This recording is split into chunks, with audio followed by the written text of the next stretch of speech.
Assalamualaikum warahmatullahi wabarakatuh. Alhamdulillahirabbil alamin wassalatu wassalamu ala asrofil anbiya'i wal mursalin wa ala alihi washabihi ajmain.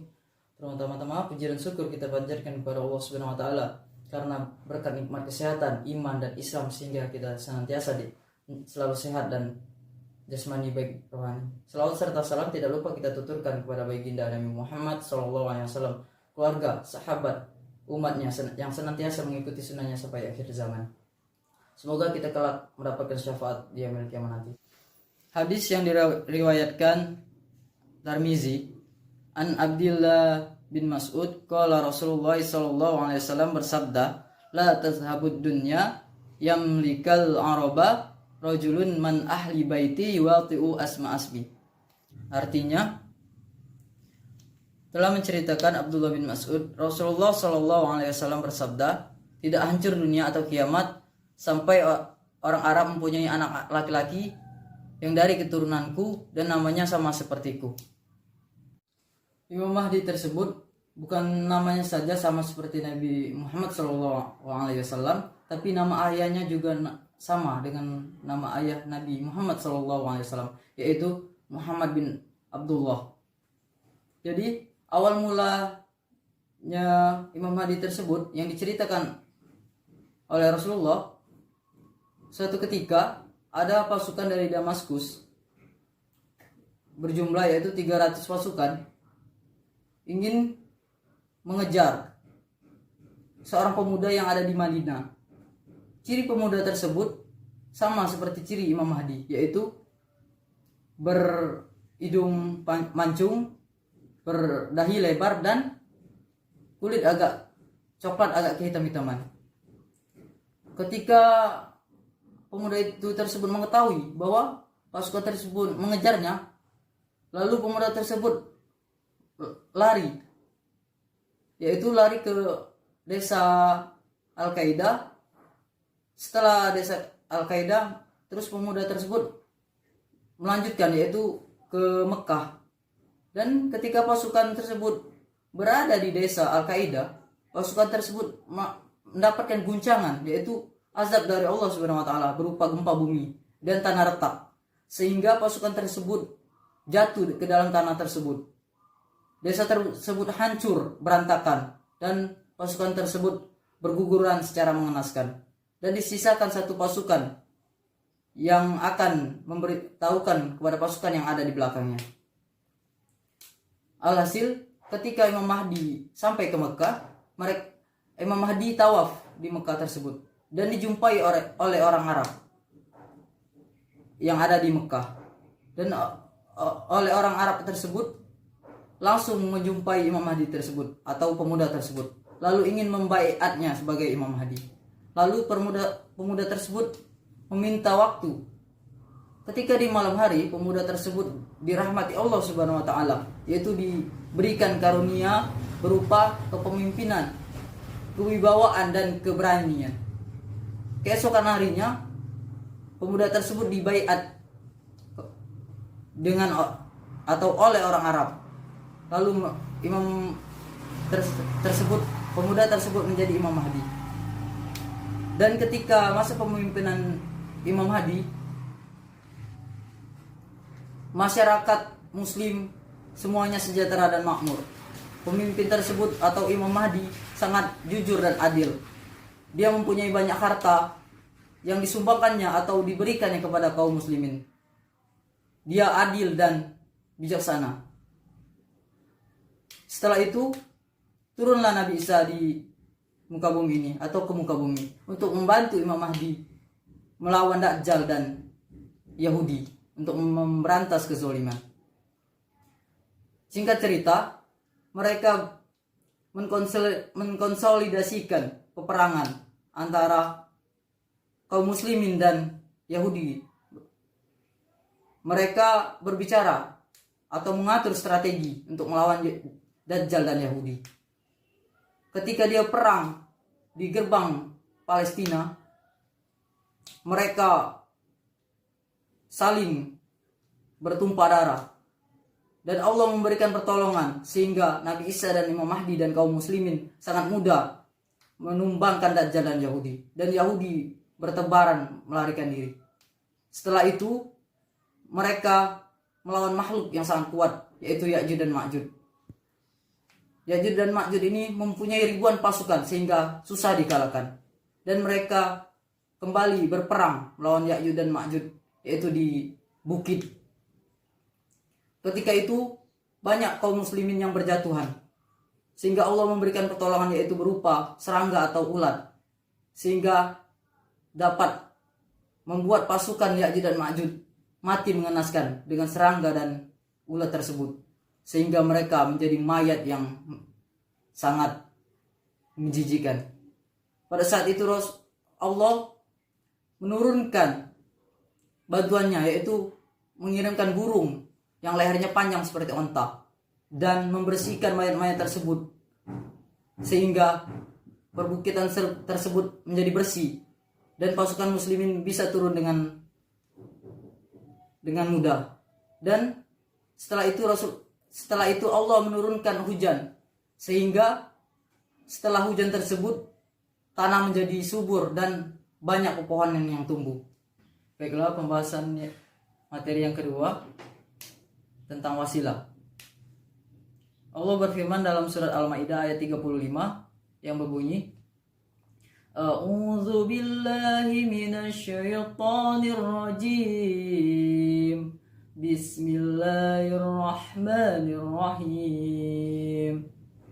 Ya ayyuhalladzina amanu taqullaha wabtagu ilaihi wasilah wajahidu fi sabilihi la'allakum tuflihun. Artinya, hai orang-orang beriman, bertakwalah kepada Allah dan carilah jalan yang mendekatkan diri kepadanya, dan berjihadlah di jalannya supaya kamu mendapatkan keberuntungan. Tawasul atau wasilah ada 3. Yang pertama, tawasul masyru'. Tawasul masyru' ini adalah cara kita mendekatkan diri kepada Allah yang disyariatkan oleh Allah. Contoh, kita bertawasul melalui sifat-sifat Allah, doa orang-orang soleh, atau perbuatan yang soleh. Saya contohkan seperti Sayyibul Kahfi, yaitu ketika pemuda Sayyibul Kahfi tersebut dikejar oleh seorang raja dengan pasukannya. Pemuda tersebut lari ke dalam goa dan mereka tertutup di dalam goa tersebut, sehingga pasukan tersebut tidak bisa atau tidak mengetahui di mana Sayyibul Kahfi. Di goa tersebut ditutup dengan batu, sehingga mereka tidak bisa keluar. Ketika tertutup, ada seorang pemuda yang pertama. Dia berdoa, ya Allah, saya pernah melakukan usaha dan saya menggaji karyawan saya, dan ada satu karyawan yang belum saya gaji, sehingga gaji karyawan tersebut yang belum saya kasihkan karena dia tidak muncul ketika saya memberikan gaji. Gaji tersebut saya belikan seekor domba, dan domba tersebut menjadi banyak. Singkat cerita, ketika banyak pemuda yang belum saya berikan gaji itu datang kepada saya, dan dia mau meminta gajinya. Lalu saya berikan seluruh domba yang sudah berkembang biak dan banyak tersebut. Lalu pemuda yang meminta gaji tersebut mengatakan, jangan bercanda kamu, dengan kata yang agak keras karena dia tersinggung, karena tidak mungkin gaji yang kecil bisa menghasilkan domba sebanyak itu. Terus pengusaha tersebut atau pemuda yang di dalam goa ini menceritakan gaji dia tersebut dibelikannya domba sehingga berkembang biak banyak. Jadi domba tersebut diberikan kepada pemuda yang diberikan gajinya tersebut. Dia berdoa kepada Allah, ya Allah, dengan kebaikan saya dan memberikan domba semuanya kepada karyawan tersebut atau karyawan saya, sehingga dapat engkau menolong saya dari goa ini. Lalu pintu goa tersebut atau batu tersebut bergeser tapi belum bisa dibuka. Lalu cerita pemuda yang kedua, dia adalah seorang yang sangat berbakti kepada ibunya. Bahkan dia memberi makan. Kalau ibunya belum makan, dia tidak akan makan. Dan dia memerah susu untuk ibunya. Kalau ibunya belum minum susu, dia tidak akan minum. Terus pemuda tersebut berdoa, "Ya Allah, dengan perbuatan amal soleh saya, semoga Engkau buka pintu goa ini." Lalu pintu goa tersebut terbuka, tapi tidak bisa mereka keluar. Yang ketiga, yaitu cerita pemuda ini adalah seorang, bisa disebutkan rentenir. Dia meminjamkan uangnya ke orang yang miskin. Lalu orang yang miskin tersebut, anaknya memberitahukan kepada rentenir tersebut atau pemuda tersebut bahwa ayahnya tidak bisa memberikan atau membayar hutang. Lalu pemuda tersebut mengatakan, "Kalau kau ingin ayahmu lunas dari hutang, maka kamu harus tidur denganku satu malam." Perempuan tersebut menangis karena dia sangat mematuhi ayahnya. Dan ketika itu, malam itu, perempuan tersebut melayaninya, tapi perempuan tersebut mengatakan, "Taqullah." Langsung pemuda tersebut bergetar hatinya dan meninggalkan tempat tersebut sehingga tidak terjadi. Dan pemuda tersebut mengatakan, "Ya Allah, dengan saya menjauhkan maksiat, semoga Engkau buka pintu goa ini." Dan pintu goa tersebut terbuka, lalu mereka bisa keluar. Itulah contoh dari tawasul masyru'. Yang kedua yaitu tawasul bid'ah. Tawasul bid'ah ini yaitu tawasul dengan derajat para nabi atau derajat orang-orang yang soleh, atau yang disolehkan, atau yang ditinggikan derajat oleh Allah Subhanahu wa taala. Contohnya, ketika kita sedang melakukan ujian, kita minta doa kepada orang tua kita agar ujian kita berjalan dengan lancar dan sesuai apa yang kita inginkan. Itu tawasul bid'ah. Kita bertawasul melalui perantara orang yang ditinggikan derajatnya, yaitu orang tua. Yang ketiga, tawasul syirik. Tawasul syirik adalah tawasul yang meminta perantara kepada orang yang sudah meninggal sebagai perantara ibadah mereka, atau meminta hajat atau meminta pertolongan kepada mereka. Contohnya, orang tersebut ke kuburan dan meminta pertolongan kepada orang kuburan tersebut untuk mendoakan dia. Itu tawasul yang sangat tidak diperbolehkan, karena bertawasul kepada orang meninggal sama saja itu ada unsur syiriknya.